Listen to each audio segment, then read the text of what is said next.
What's up guys, Eric from the gym. Today we are going over our advanced leg workout. I have Georgia helping me. We're gonna be doing single leg bridges on the Bosu, single leg box squats, Bulgarian split squats, and single leg kettlebell deadlifts. Let's get it.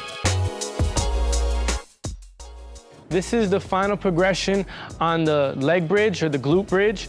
For this one, we're adding the Bosu ball for added stability. It makes it a little harder. As you're doing it, you wanna try to make sure that you're maintaining balance and that Bosu is flat. So to start, you're gonna bring one leg up. Again, you want it in alignment with the other knee. And you're gonna come up, driving from your glutes, really pushing down on that heel, and coming back down. Now, because you're elevated, you're not gonna go all the way down to the ground, so you're always gonna have pressure into those glutes. They're always gonna be activated. You always wanna make sure that you're, again, stabilizing your spine with your core muscles, so your core muscles are engaged throughout the whole exercise, and you're really driving from that hip, so you see that her toe is elevated. She's really putting all of the pressure into the heel, which will make sure that all the pressure is in that posterior chain, specifically really into the glutes.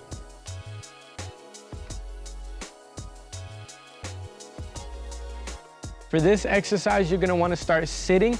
You wanna make sure that you position yourself that you're in alignment. You wanna make sure that your ankle is directly under your knee so that you're creating that 90-degree angle.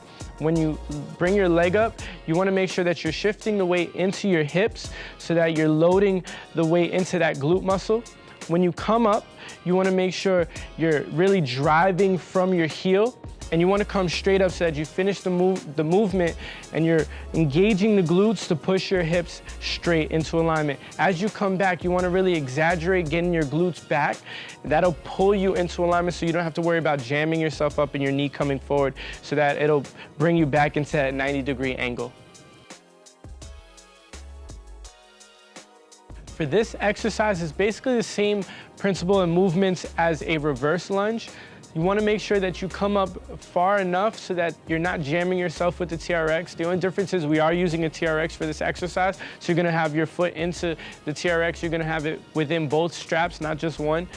When you come down, so when you go back, you want to make sure you're staying into alignment. So again, you want your ankle and knee into alignment. You really want to drive your hips back so that pushes you into alignment, and that back leg is there just for balance. You don't want to be too close to the TRX where it jams you up and it pushes you forward.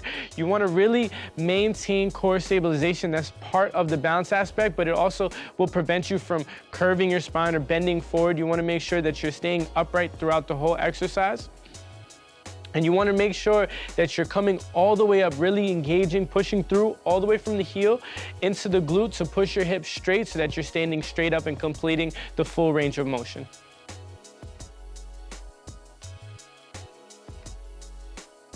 This exercise is going to incorporate a lot of balance.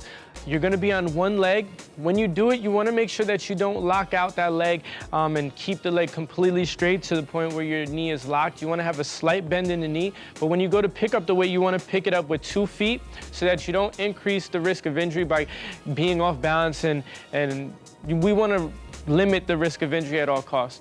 Now, when you do it, you're going to put pressure onto your heel. Again, you're not locking out that knee. You want to kind of shift your hips backwards to really load the weight into your glutes and your hamstrings. And you want to engage your core to maintain spine stabilization throughout the whole workout. So that's going to keep your back straight. And that back leg is actually going to stay straight too to help with the balance aspect of it. Now, the weight, you want to just kind of let it hang. You don't want to kind of lift it or anything like that, because that's just part of the balance aspect, and that's adding resistance to the exercise. And if you lose your balance, that's fine. All you're gonna do is put your foot down on the ground and then continue to do it for as many reps as you can do. And that's it for our advanced leg workout. On all these exercises, you're gonna wanna do about 10 to 12 reps of about 4 sets. On the ones that you have to switch legs, again, you wanna make sure that you do the same number that the weaker leg can go up to. So if some of these exercises are too hard for that weak leg, you're gonna do the number on that. If it's too easy, you can increase the reps. If you wanna make it harder for the box squats, you can get rid of the box and just do it on your own. That's very, very advanced. But for all these other ones, you just wanna do what you can and try to work your way up. Keep a lookout for our next videos. If you haven't done so, make sure that you like and subscribe, and we'll see you next time.